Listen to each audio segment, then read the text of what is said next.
Voilà notre troisième point. Il y a les Olympiades, et ben vous pensez les Maccabiades. D'abord, les origines des Maccabiades. Eh bien, l'idée des Maccabiades, nom donné aux Jeux sportifs juifs, est née en 1913, au lendemain des Jeux olympiques de Stockholm. C'est un jeune instituteur, Joseph Yekutieli, qui enseignait l'éducation physique, alors écoutez bien, dans une école musulmane de la Palestine mandataire. Donc il était en Palestine mandataire, et sa question était très simple, mais pourquoi ne pas organiser des Jeux olympiques juifs? Alors, il demande au Comité international olympique de reconnaître l'Union mondiale des Maccabis. Et il propose cela en 1929 au président du Fonds national juif de créer des Jeux olympiques juifs. Le haut-commissaire britannique, donc en Palestine mandataire, Arthur Wauchope, donne son accord à condition que les athlètes arabes et les sportifs du mandat britannique puissent également y participer. Donc vous voyez, le projet naît en 1913. Pardon, j'ai encore, excusez-moi. Voilà. Le projet naît en 1913, mais finalement, il voit le jour en 1929. Enfin, il voit le jour. Il reçoit l'accord qu'en 1929, donc il a fallu être patient, avec cette condition de participation des athlètes arabes et des sportifs du mandat britannique. Et il va se dérouler, voilà, pour la première fois, voilà les premières Maccabiades, en 1932, du 28 mars au 6 avril, à Tel Aviv. Il y a dans ce défilé d'ouverture que vous voyez 390 athlètes qui représentent 18 pays. Et il est ouvert par le maire socialiste de Tel Aviv, dont vous connaissez le nom, n'est-ce pas? C'est Meir Dizengoff. Si vous êtes allé à Tel Aviv, vous connaissez la rue Dizengoff et la place. Et le maire de Tel Aviv parade, on a dans les archives toujours cette remarque qu'il parade sur un cheval blanc. Donc on commence les Maccabiades en 1932. Les deuxièmes Maccabiades, les voilà ici, seconde Maccabiade, Maccabiade Sheni, deuxième. Deuxième Maccabiade en 1935. Cette fois-ci, toujours à Tel Aviv, 1350 sportifs, alors qu'il y en avait 390 l'année d'avant, enfin les 2 ans avant, 3 ans avant, excusez-moi, 1350 sportifs provenant de 28 pays. Donc ces deuxièmes Maccabiades ont eu un énorme succès,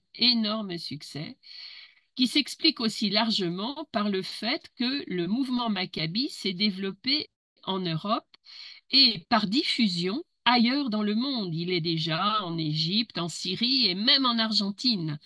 Donc vous voyez, entre les premières et deuxièmes Maccabiades, en fait, le mouvement des Maccabis s'est vraiment très largement développé.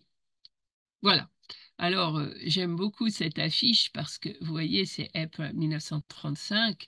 Euh, Ça fait vraiment l'homme nouveau, vous voyez, l'homme nouveau, droit, le buste, sportif. Voilà. Les suivantes, puisque ce sont tous les 3 ans, donc nous sommes en 1935, c'était 1938. Et alors vous vous doutez que le climat politique en Europe, les troubles en Palestine sous mandat britannique ont fait que les troisièmes Maccabiades qui étaient prévus pour 1938 ont été annulés. Ensuite, ce sera la guerre. Et elles reprendront en 1950 en présence du premier président de l'État d'Israël, Chaim Weizmann, et de David Ben-Gourion. Donc elles auront lieu 2 ans après, vous voyez, la création de l'État d'Israël. C'est-à-dire que très vite, on reprendra cet événement fédérateur des sportifs juifs du monde entier. Et à cette occasion, en 1950, Ben-Gourion déclare: vivre sur notre terre ancestrale nécessite au moins autant une vigueur et une puissance physique qu'une excellence intellectuelle. Alors vous retrouvez les deux volets, puisque dans le passé, je vous ai expliqué qu'on avait réduit ce peuple juif à un peuple d'intellectuels, eh bien voilà que Ben Gourion, avec ses Maccabiades sur la terre d'Israël, montre que là, on est en train de conjuguer la puissance physique et l'ardeur intellectuelle. Cette 21e édition de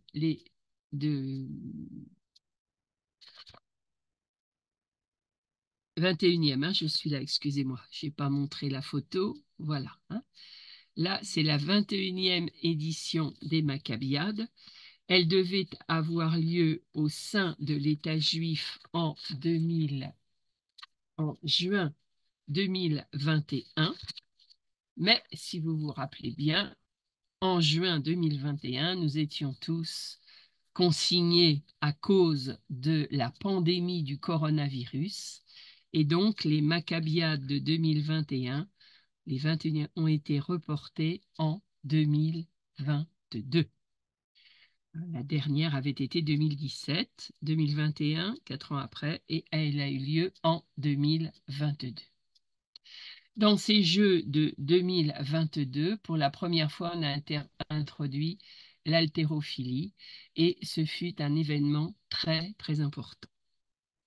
Alors, je ne vous donnerai pas la liste, mais de 1932, il y a eu l'interruption de la guerre, bien sûr, et 1938 et la guerre. Les Maccabiades de 1932 jusqu'à 2022, vous voyez, sauf 2021, mais reporté, ont eu lieu donc en Israël, à Tel Aviv, mais il y a eu aussi depuis 1929 jusqu'à 2019 des Maccabiades en Europe. Donc je ne vais pas vous citer tous les pays d'Europe, mais on va faire un petit peu cocorico. En 1963, les Maccabiades européennes ont eu lieu à Lyon.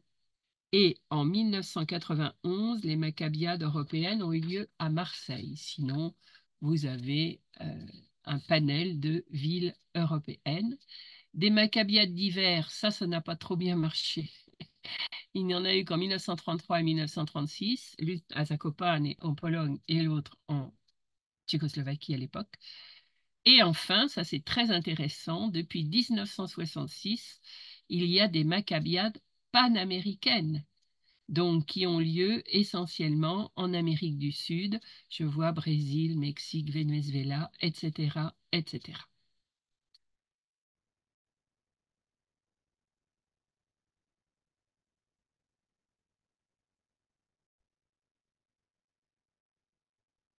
Nous voici arrivés maintenant dans notre quatrième partie, les Jeux olympiques de 1936 à Berlin.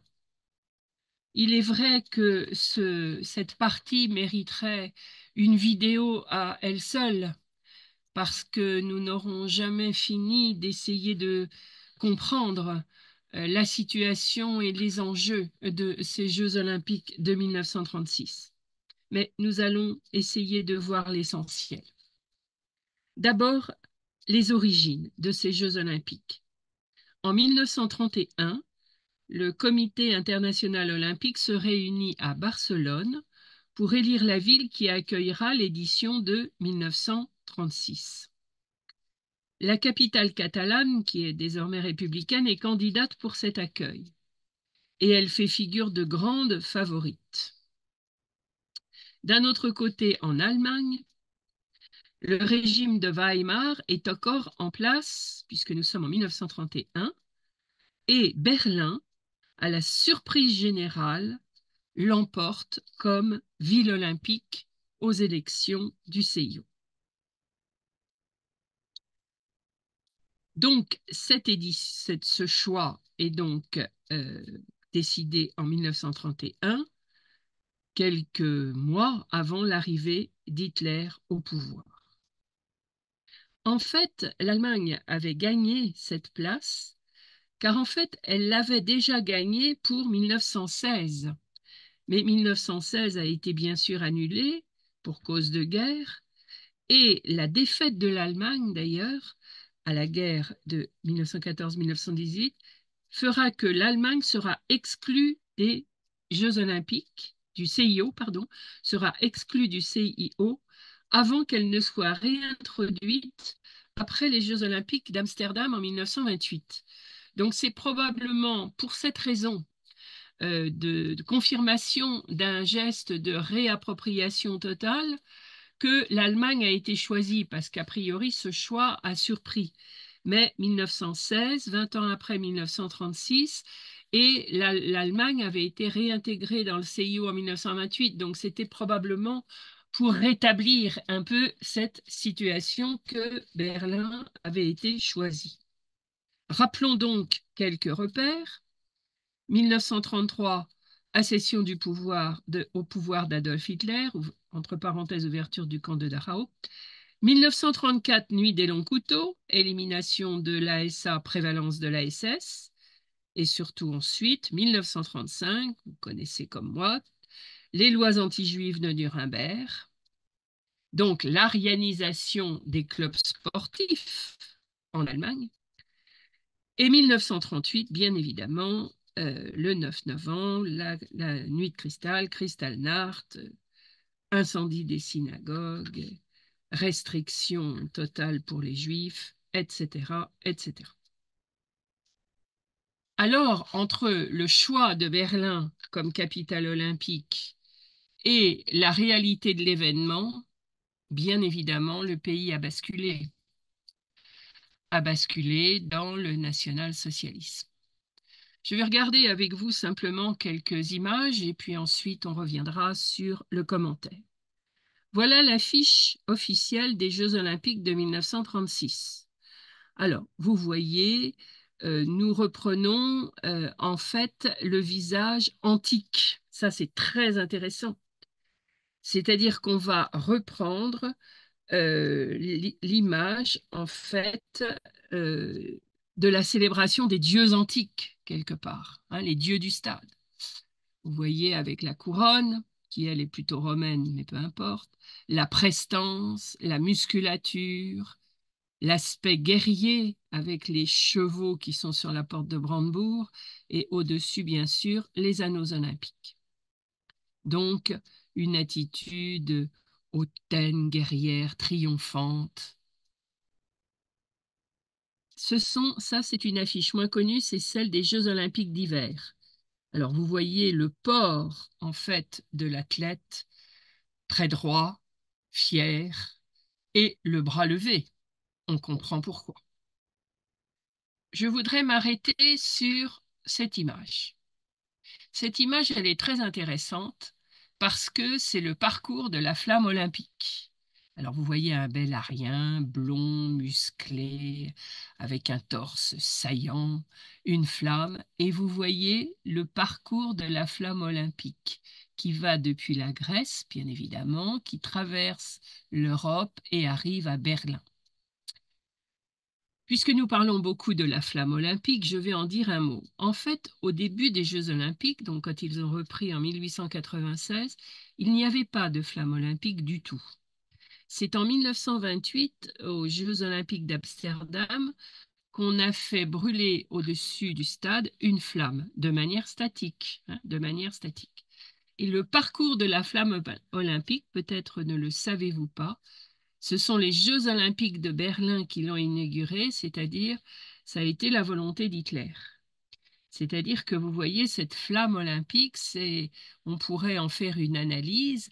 Bien évidemment, nous retournons aux origines antiques pour arriver à l'Europe, mais nous enjambons l'Europe, nous traversons l'Europe avec cette image de l'Arien vainqueur.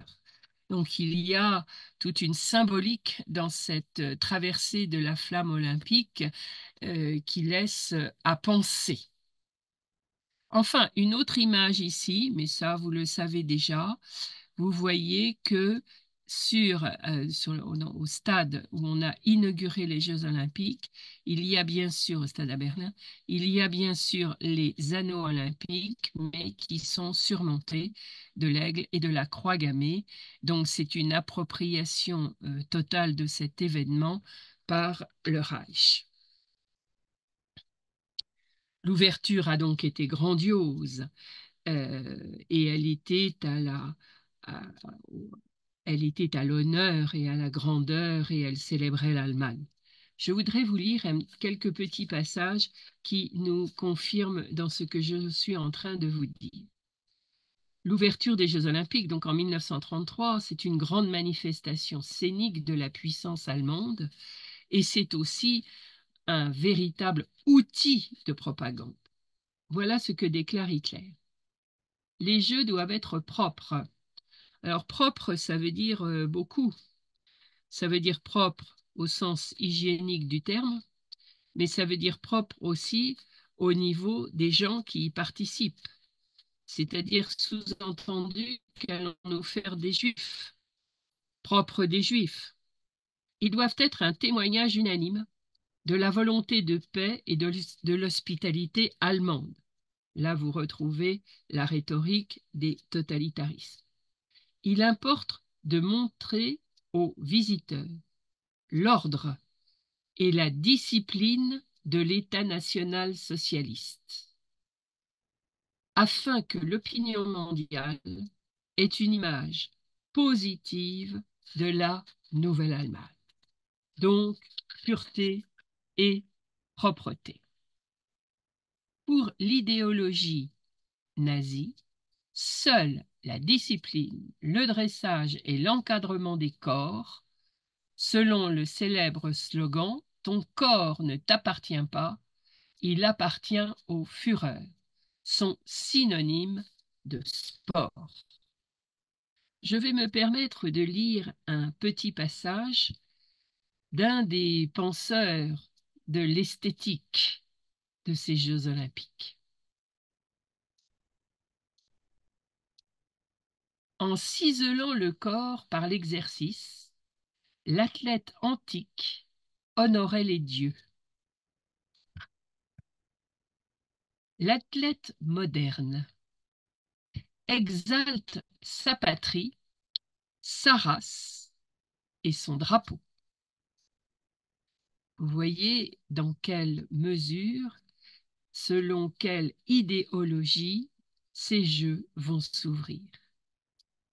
Et on ne peut pas ne pas conclure en disant que des millions de corps entraînés au sport, imprégnés de patriotisme et remplis d'esprit offensif, se transformeront en l'espace de 2 ans, nous sommes en 1936, en une armée efficace.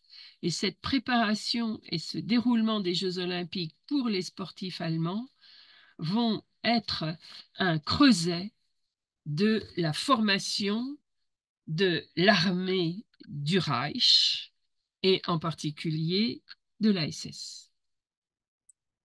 Alors, je vais venir maintenant sur l'ambiguïté par rapport à la participation aux Jeux et à l'application des lois anti-juives, car depuis 1935, les lois anti-juives ont donc arianisé, c'est-à-dire fermé les clubs sportifs juifs.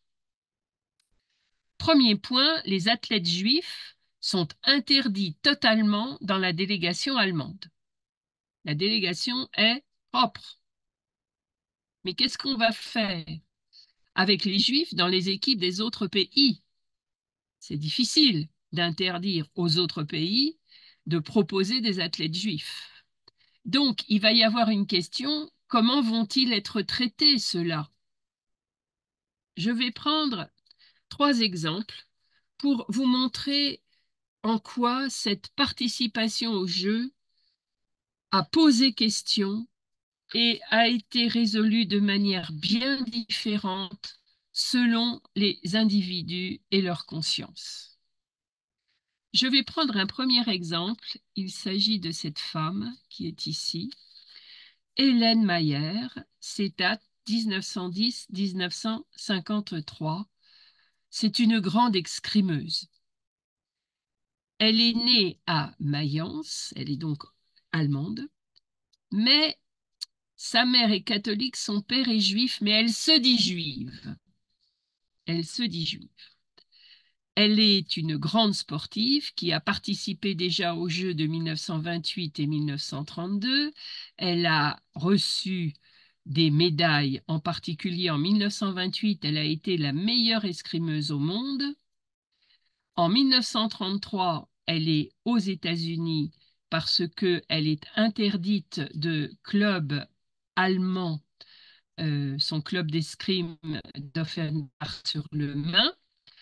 Et elle fait ses études aux États-Unis en 1933 et elle commence à enseigner l'escrime, puis l'allemand, toujours aux États-Unis, près de San Francisco. Elle est même championne des États-Unis en escrime en 1933. Mais voici qu'en 1936, elle est invitée à rejoindre l'équipe allemande d'escrime. Ce qui est étonnant puisqu'elle n'a pas pu continuer à exercer l'escrime en Allemagne car exclue comme juive. Et voilà que l'équipe allemande la ramène. Alors pour des raisons tout à fait opaques, peut-être pour avoir une médaille de plus, mais c'est peut-être pas la vraie raison. C'est peut-être aussi pour montrer en termes idéologiques que finalement cette Allemagne n'est pas si réticente aux juifs, puisque dans sa propre équipe, il y a une juive. Sauf que cette juive, elle est de mère catholique et de père juif. Voilà, c'est ambigu, donc vous voyez, on va l'utiliser finalement. On va l'utiliser. Elle est invitée en 1936 et elle accepte de venir, malgré des appels de personnalités, comme par exemple le prix Nobel de littérature Thomas Mann, qui dit publiquement qu'il ne faut pas participer à ces Jeux olympiques pour des raisons bien évidemment de conscience morale et de manifestation contre les lois antisémites. Finalement, elle va participer aux Jeux. Elle va recevoir une médaille d'argent dans sa discipline, mais vous voyez d'où vient la polémique, c'est qu'au moment où elle reçoit cette médaille, vous voyez comme moi qu'elle fait le salut nazi. Alors forcément, elle est complètement utilisée puisque sa présence permet au régime nazi de contrecarrer la campagne de boycottage de ces Jeux. Et en même temps, elle est dans une situation fort compliquée. Peut-être fait-elle ce salut, je ne sais pas, c'est moi qui le dis, mais parce qu'au moment où elle participe au jeu, sa mère et deux de ses frères vivent encore en Allemagne. Alors peut-être fait-elle ceci pour les protéger, je n'en sais rien. En tout cas, après les Jeux, elle va repartir aux États-Unis. Elle deviendra citoyenne américaine en 1940. Elle travaillera toujours comme enseignante d'allemand et enseignante d'escrime. Et en 1952, elle va revenir s'installer en Allemagne. Donc voilà un exemple qui a fait couler beaucoup d'encre et qui laisse à penser sur cette utilisation et cette manière finalement de répondre à l'invitation aux Jeux olympiques. Vous voyez ici effectivement qu'il va y avoir des réactions différentes. Vous voyez beaucoup de bras levés, quelqu'un qui ne fait rien et l'athlète américain qui fait le salut militaire. Je donne un deuxième exemple, c'est une autre personne qui s'appelle Judith Deutsch, de 1918-2004, qui, elle, est une championne en natation. Elle a participé, bien évidemment, à d'autres Jeux olympiques où elle a été reconnue. Et elle est dans le club autrichien ACOA, dont j'ai parlé déjà précédemment, un des grands premiers clubs Maccabi de l'Europe centrale. Alors, elle est une grande nageuse. Elle a remporté énormément de compétitions sur courte et longue distance. Et ses performances lui permettraient d'être sélectionnée en 1936. Mais avec ses coéquipières, Ruth Langer et Lucy Goldner, qui sont également autrichiennes, elles ont refusé de participer pour protester contre la politique antisémite et nazie d'Adolf Hitler. Donc elle, c'est un refus clair et net. Alors, cet engagement va lui valoir d'être exclue par la suite de toutes les compétitions sportives. Elle est autrichienne, rappelons-le, et en 1938, l'Autriche sera annexée par Hitler, et ses performances précédentes vont être effacées de toutes les archives officielles. En 1939, Donc, son club est bien sûr fermé et elle va émigrer en 1939 en Palestine mandataire. Elle va participer aux Maccabiades et elle deviendra d'ailleurs une championne olympique israélienne. En 1995, le Parlement autrichien lui présente ses excuses, annule les sanctions qui lui avaient été imposées et lui reconnaît ses performances sportives d'avant 1936. Donc voilà, ça c'est l'exemple d'un refus en signe de résistance et de condamnation de la politique antisémite de Hitler. Mais bien évidemment, cet athlète et ses consoeurs vont payer très cher leur engagement. Alors, entre la participation et le refus, eh ben, il va y avoir un peu comme toujours un entre-deux avec ceux qui vont essayer de résister, de refuser d'incarner le modèle arien et refuser de se laisser utiliser par la propagande. Ils ne vont pas adhérer au parti nazi malgré une forte pression et des menaces de plus en plus implicites. On pense par exemple à deux champions du monde de vitesse amateur, Albert Richer et Tenny Richer. Donc ça, ce sont des cyclistes qui vont être champions donc, de vitesse de 1933 à 1939. Eux, ils vont participer, mais ils veulent, ils vont garder leur entraîneur qui est juif, qui lui-même doit émigrer à part l'arianisation des clubs sportifs. Ils vont manifester leur opposition au nazisme tout en participant, mais l'un d'entre eux, Richer, va être assassiné par la Gestapo en 1940. Donc vous voyez, je crois qu'avec les Jeux olympiques de 1936, bon, nous le savons bien, c'est vraiment le summum des Jeux olympiques miroirs de société. C'est-à-dire, lorsque le pays organisateur est un pays qui est totalitariste, antisémite, qui a organisé industriellement l'extermination des Juifs d'Europe, quand un pays qui est soutenu par une telle idéologie organise les Jeux olympiques, que faut-il faire? Participer ou non? Essayer d'être dans un entre-deux?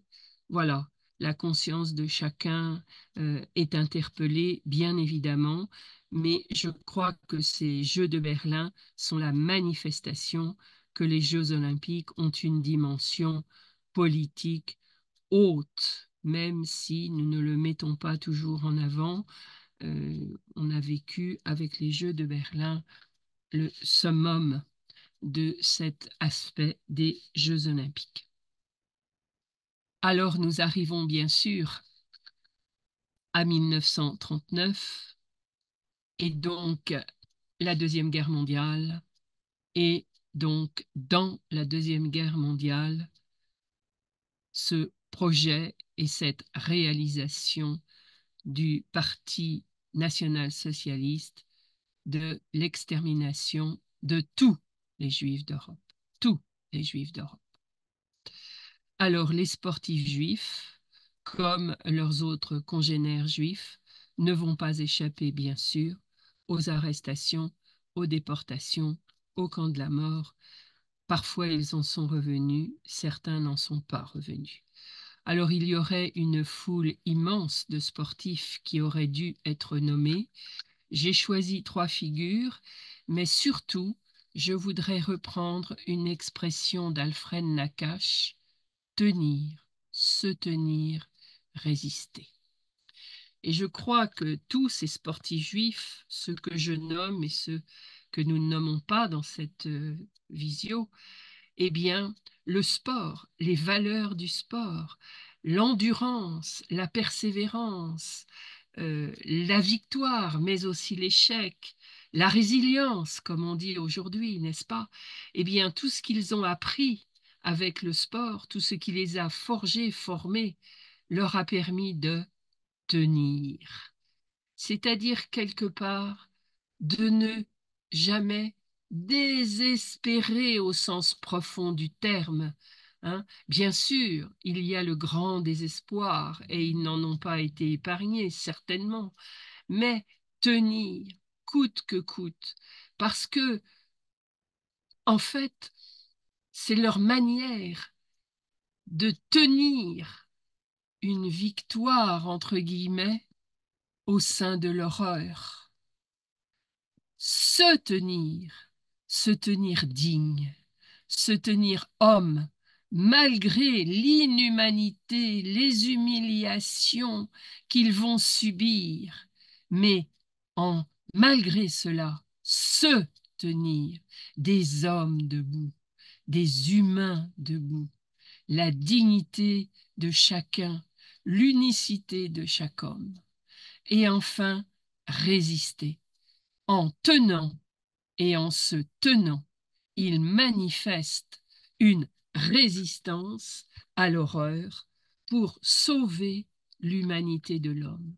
Et vous voyez que ces trois termes sont comme un résumé de tout ce que j'ai explicité de manière dans les points précédents de la vision. C'est-à-dire que cette manière que le Nordo et tout ce qui a suivi derrière Nordo, les Maccabis, etc., ont permis aux Juifs d'être reconnus comme des hommes debout au sein d'une société qui les avait considérés comme physiquement, entre guillemets, dégénérés. C'est toute la dignité de l'homme leur à travers leur pratique sportive qui leur a permis de tenir, se tenir et résister. Et comme vous le savez ou vous ne le savez pas, j'ai été professeur toute ma vie, pas d'histoire mais de mathématiques, mais ça mène à tout. Je pense qu'avec des jeunes, euh, on peut travailler tous ces thèmes-là, surtout en ces jours où je vous parle. Je n'ai pas voulu faire je n'ai pas voulu faire comment, d'allusion à notre actualité, mais je pense que chacun d'entre vous, vous ne pouvez pas ne pas penser à ce que nous vivons actuellement en France et dans le monde. Donc, je pense qu'avec des jeunes, tout comme on a pu, grâce au service national, faire du travail sur les justes dans les écoles et ça va continuer, eh bien, je crois, par rapport à la Shoah, qu'il faut toujours, toujours à temps et à contre-temps transmettre à la jeunesse. Il ne faut pas croire que c'est du passé. Non, non, non, non, non. Il faut absolument, au contraire, se donner dans cette transmission de ce qu'a été la Shoah. Eh bien, je pense que le thème des sportifs juifs, c'est quelque chose qui peut accrocher les jeunes. Il suffit de choisir des sports qui les intéressent, peut-être d'autres visages que ceux que j'ai choisis, ceux-là ou d'autres d'ailleurs. Mais je pense que ce triptyque que Alfred Nakache a développé, c'est un thème infini de travail avec des jeunes. Tenir, se tenir, résister.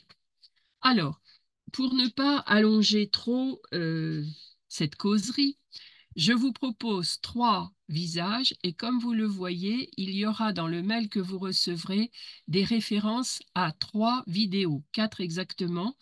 Donc, vous aurez les liens. Je vous invite vraiment, vraiment à prendre le temps de les regarder. Ce n'est pas très long. Alfred Nakache, donc, c'est un nageur, le nageur de Schwytz. Vous voyez ses dates. Il est originaire de Constantine et ce fut un grand champion de natation, un très grand champion de natation. Cet homme était marié avant la guerre, il avait une petite fille et il était réfugié à Toulouse, il a été dénoncé, il a été déporté à Auschwitz-Birkenau avec sa femme et sa fille. Sa femme et sa fille ont été gazées à l'arrivée. Lui a survécu, il a vécu des humiliations absolument terribles à Auschwitz, vous le verrez dans la vidéo. Les SS se riaient de lui, le faisaient nager dans le bassin d'eau qui est au fond de Auschwitz-Hain, lui faisant ramasser des choses au fond de l'eau comme on le fait avec des chiens. Et il a survécu à tout cela. Il a subi les marches de la mort. Il est revenu en France. Et il a recommencé sa vie de sportif. Et au JO de Londres en 1948, il recevra de nouveau une médaille, cette fois-ci en water-polo.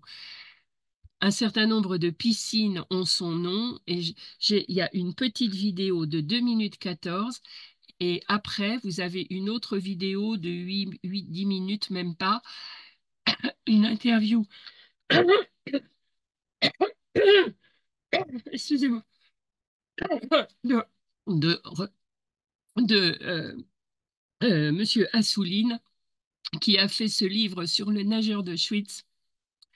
Voilà un livre que l'on peut faire lire à des jeunes, on peut leur faire présenter. On peut le faire vivre à travers des témoignages, des documentaires. C'est vraiment une figure remarquable. Alors, un deuxième personnage, Victor Young Pérez. Lui, c'est le boxeur de Schwytz. Vous voyez ses dates, mais sa date de mort, c'est 1945, donc vous vous doutez tout de suite ce qui est arrivé. Lui, il est originaire de Tunis. Il va venir en France. Ce sera un boxeur très connu, lui aussi. Il va être également déporté à Auschwitz. Et là aussi, il va subir des humiliations absolument terribles. On va lui mettre face à lui un SS baraqué boxeur. Et lui, c'est un petit nerveux. Et il va arriver à gagner sur le SS. On déclarera le combat nul, parce que bien évidemment, on ne peut pas laisser gagner un juif qui plus est déporté, qui donc a un matricule et même plus un nom. Eh bien, il va après, bien évidemment, payer très cher cette pseudo-victoire ou cette victoire volée. Il va faire les marches de la mort et il va s'écrouler. Il va vouloir sauver un camarade qui s'écroule. Il se baisse pour essayer de sauver ce camarade et il est tué à bout portant pendant les marches de la mort. Là aussi, il y a un petit documentaire de 2-3 minutes très, très intéressant. Et enfin, alors, Noah Krieger, dont j'ai déjà parlé, là, il est en train de recevoir il allume les 6 bougies à Yad Vashem et il est en train de recevoir une reconnaissance, hein. Alors lui, il est aussi boxeur, mais pas que, français. Il est déporté aussi à Auschwitz-Birkenau. Lui aussi va être un survivant de Birkenau. Il part donc vers la Palestine mandataire sur l'Exodus. Vous connaissez le destin de l'Exodus. C'est un battant, c'est un homme absolument plein de vigueur. Il a travaillé pratiquement jusqu'à sa mort. Vous voyez, en 2018, il a été correspondant du journal L'équipe et du magazine France Football pour nous Français, et il a été journaliste sportif au Yediot Aharonot. C'est aussi une grande figure. Alors, je vous invite vraiment, quand vous aurez le temps, ce n'est pas très long, mais de voir ces 3 vidéos, ce sera beaucoup plus vivant et beaucoup plus saisissant que tout ce que je pourrais vous raconter aujourd'hui. Et il y en a beaucoup d'autres, hein. Alors, je crois qu'il y a vraiment des propositions à faire en ces temps de Jeux olympiques et de faire mémoire de ces hommes. Alors, je vais passer de 1936, de la guerre, à 1972. 1972 et les sportifs israéliens au JO de Munich à cette date. Je vais faire un petit rappel car 1972, c'était une date symbolique pour la délégation israélienne. Israël, devenu État d'Israël en 1948, participe en tant qu'État d'Israël pour la première fois au JO en 1952 à Helsinki, en Finlande. 1952, 20 ans après 1972. C'est donc une date importante pour Israël, d'une part parce que c'est le 20e anniversaire de sa participation en tant qu'État aux Jeux olympiques, mais surtout, surtout, surtout, c'est la première fois qu'une délégation sportive israélienne se rend en Allemagne. Vous pouvez imaginer ce que ça représente. 36 ans après Berlin. Vous voyez toute la force symbolique et l'émotion qui habite la délégation israélienne qui arrive à Munich en 1972. D'autant plus que la plupart des athlètes qui participent aux JO de 72 venant d'Israël ont des origines à l'est de l'Europe et leurs familles ont été pour la plupart gazées ou ont été pour la plupart déportées et sont morts dans la Shoah sur le sol européen. Ça, nous avons vécu. Moi, je me rappelle des JO de 72, mais nous n'avions pas, enfin, je l'avoue, pour moi, j'étais jeune à l'époque, mais je ne pense pas que nous ayons à ce moment-là cette conscience de ce que ça représentait pour une délégation israélienne de revenir non seulement sur le sol européen, mais en Allemagne et à Munich. Alors, pour les petits souvenirs, une figure exceptionnelle, je pense que les plus âgés parmi vous vont s'en rappeler, le nageur exceptionnel Mark Spitz.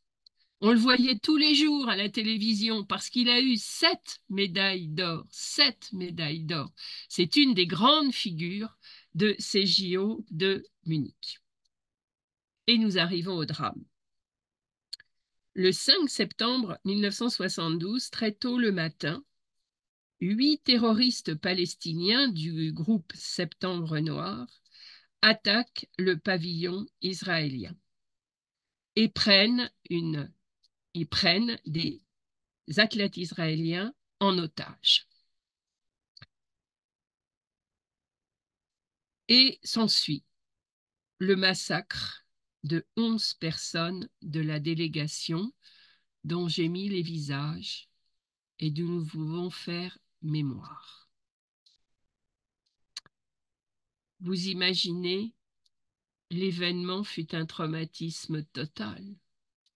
Cette délégation revient sur le sol d'Europe, revient en Allemagne, et voilà que le massacre recommence. Pas avec les mêmes auteurs, pas, voilà, j'allais dire pas tout à fait pour les mêmes raisons, mais c'est pas tout à fait ça. En tout cas, pas par les mêmes auteurs.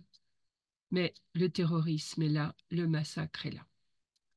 Alors, il est évident que ce drame reste avec beaucoup de questions encore, de questions sans réponse. Beaucoup de questions autour de la sécurité. Est-ce qu'elle était suffisante? Est-ce qu'elle était pensée en amont? Comment s'est-elle exercée? Et puis, une autre question plus terrible encore, c'est la gestion de la prise d'otages.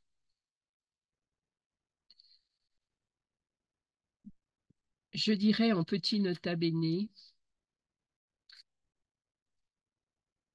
qu'il y a eu 3 terroristes libérés, mais ça serait une autre histoire. En tous les cas, je pense qu'il faut savoir qu'en Israël, pour les délégations israéliennes, après 1972, il y a toujours cette question qui demeure. Sommes-nous une délégation comme une autre? Et j'en arrive aujourd'hui. Je parle ici à quelques jours de l'ouverture et des Jeux olympiques qui auront lieu à Paris. Nous sommes tous dans le grand point d'interrogation sur comment ça va se passer, quelle sera notre situation politique. Donc nous avons beaucoup de questions qui nous habitent. Alors, je vais simplement, moi, me focaliser sur la présence des sportifs israéliens au JO de Paris 2024. 3 questions. Première question, est-ce que les Israéliens vont participer aux Jeux olympiques de Paris 2024? Réponse oui.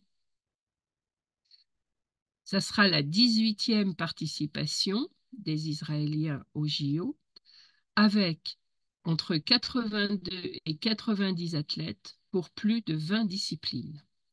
Je cite cette réponse ferme de Yael Arad, qui est la présidente du comité olympique israélien, elle-même médaille d'argent aux JO de Barcelone en 92. Mais lorsqu'elle a publiquement annoncé cette participation, elle a ajouté ceci: mais on ne verra pas 100% de notre potentiel. Elle affirme, j'ouvre les guillemets, c'est étrange pour les athlètes de se concentrer à 100% sur le sport quand le pays est dans une période si compliquée. Elle soutient dans la suite de son propos que son pays fera bonne figure. Ces Jeux montreront notre résilience, a-t-elle dit. Alors, avec tout ce que nous avons dit, je crois que le titre est bien à sa place. Les JO sont bien le miroir de nos sociétés et de manière encore plus forte en ces jours, le miroir de nos sociétés. Les conflits, les haines, tout cela converge finalement dans cet événement, alors que par essence, il n'est pas du tout de cette nature.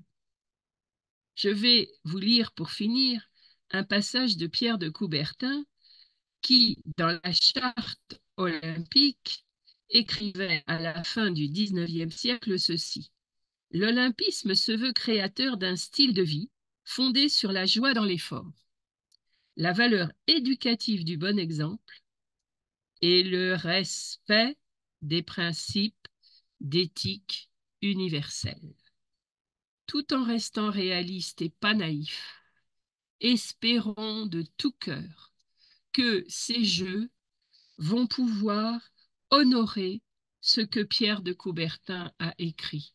Nous en avons bien besoin et nous remercions tous ceux qui sont impliqués dans ces Jeux, en particulier tous les athlètes qui arrivent avec tous ces efforts de travail qu'ils ont fournis et tout cet esprit dont nous avons bien besoin.